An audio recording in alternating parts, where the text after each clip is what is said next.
Hi everyone, Aaron here for Zollotech, and this is the new M4 Mac Mini. Now this is a great design. It's sort of like a mini Mac Studio, but has a little bit better dimensions, at least in my opinion. Looks a little bit nicer, it's not as thick, and of course we've got all of our ports here.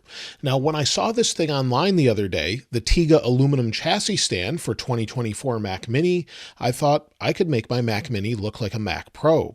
It's not that I don't like the look of this, but I really like the Mac Pro. I had a 2019 Mac Pro, in fact I still do, but it's not in use as it's an Intel device, and the M1 and later got much faster for doing video editing and things like that. However, with the M4 and M4 Pro, it's plenty fast for most people to edit videos with, not compared to maybe a MacBook Pro or Mac Studio, but I thought this looked great and I wanted to turn it into a Mac Pro.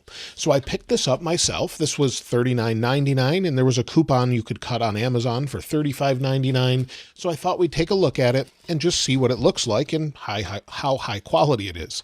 So you'll see it says Mac Mini aluminum case instructions, and it shows how you can install it. So let's first unbox it here. We'll take a look at it. Looks like we've got a little screwdriver with some screws and maybe a little cap there. We'll set that aside. And then we have the chassis here. So it's actually pretty heavy. It's aluminum or aluminium. And you'll see here, if we take this out, there we go. It's actually pretty heavy. So overall, it looks pretty good. It's not, of course, going to be exactly like a Mac Pro, but it has many of the same attributes. So let's take a look at it, see how it fits, and see what it looks like on the Mac Mini. So first thing is, it looks like we've got 4 screw holes here, and we can pull out this aluminum piece. So looks like we can just remove that, and they've padded this nicely. So you can see here, we have some padding inside.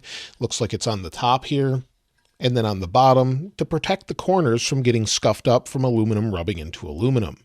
Now this does come in space gray as well, but I kind of like the look of this, so let's go ahead and install it.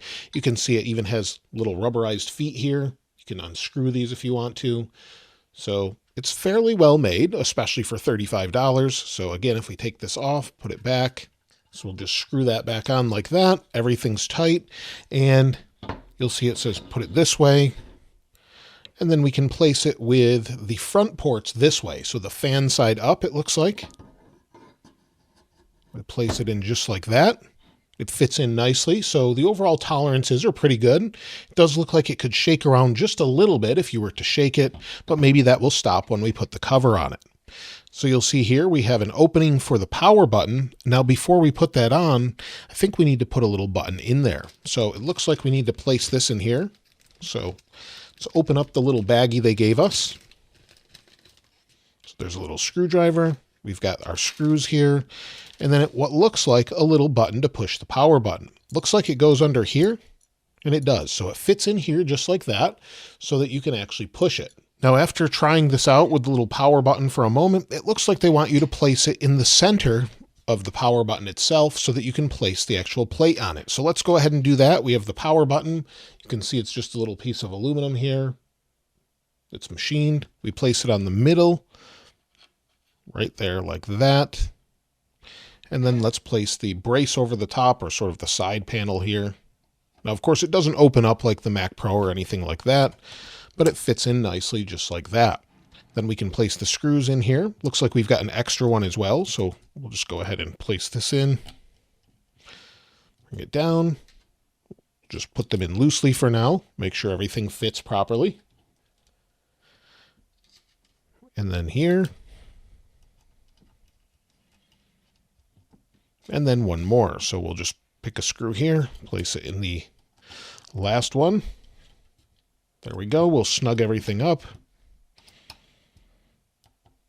And there we go. So now it's in place. This is very heavy with the Mac Mini in it, but you'll see we have full access to the ports. Looks like we've got our status light there. So our ports for our 3.5 millimeter headphone jack, USB-C or Thunderbolt, or USB-C in this case. Of course, we've got a big opening for the fan, so it looks like this shouldn't be an issue here. And then of course on the back, we've got full access to all the ports. Now, if I shake this, all you hear is this little power button rattling around, but it doesn't feel like it moves at all. Of course, sitting straight up and down, no issue there. So with the other end of the power cable plugged in, let's plug it in like that, and then we should be able to just push the button on the side and it should turn on. And there we go. It's booting up the Mac. You can see the light on the front. And now we have a Mac Mini Pro. So of course, this is sort of just a nice thing to have on your desk. If you're using a Mac Mini and you want it to look like a mini Mac Pro, I just thought this was kind of clever and wanted to take a look at it myself. Now I have it up and running. You can see it's connected via Thunderbolt as well as the power cable. And also all the wireless accessories are working fine with it. So I'm using it with a Magic Keyboard along with a Magic Trackpad. No real issues there. And also it's working fine with Wi-Fi. I can feel the airflow on this as well, so no issues there at all. Now, this is not a sponsored video. I bought this myself, but I'll link it in the description below if you want to check it out for yourself, maybe try it out. I thought for about $35 or so, it would be nice to try out. But again, let me know what you think of it in the comments below. So I thought I'd just make this quick video to see what it's like. I wouldn't expect any overheating issues from this or anything like that. Of course, the aluminum could conduct some of that heat away, but overall the fans are fully exposed, and I think it's just kind of neat looking overall. So something a little bit clever, not too expensive if you want to change the look of it, but let me know if you love it. If you don't like it at all, let me know in the comments below. If you haven't subscribed already though, please subscribe, and if you enjoyed the video, please give it a like. As always, thanks for watching. This is Aaron. I'll see you next time.